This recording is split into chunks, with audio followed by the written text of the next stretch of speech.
Hello. We're going to find a vertex form of a quadratic equation by using the method of completing the square. And in this example, we're given f of x equals negative 3x squared plus 6x plus 5. So in order to perform this task, we're going to start off by rewriting the function this way.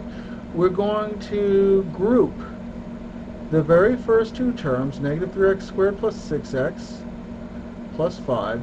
And from the first two terms that we've just grouped together right here, we're going to factor out a common factor of negative 3 because we want the leading coefficient of our x squared term to be equal to 1. So it should be 1x squared after we've done factoring in our graph. Well, of course, factoring out negative 3 from positive 6 gives us negative 2x plus 5. So now what we're going to do is we're going to complete the square on this piece.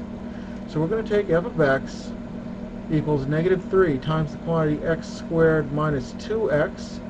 And to complete the square, that means we take half of x's coefficient, which is 2, half of 2 is 1, and square that number to add to the end. That would make it a perfect square trinomial. But it's not as though we can add that 1 out of nowhere, so we have to compensate by subtracting by 1 at the same time. Now I know that seems a little bit weird, but remember, we're after having these three terms, and we're not adding 1 to both sides. So what we're going to have to do is we're going to have to take this negative 1 out of the parentheses somehow. Well, to take it out of the parentheses, remember, we have to multiply by the leading coefficient. So we have to multiply that by negative 3. So we're going to take f of x and rewrite it one more time as negative 3 times the quantity x squared minus 2x plus 1. And we take negative 1 times negative 3 to become plus 3 plus 5.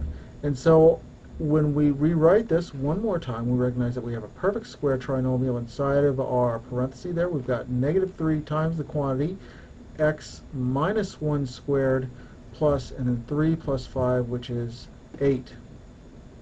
This is the vertex form that we wanted.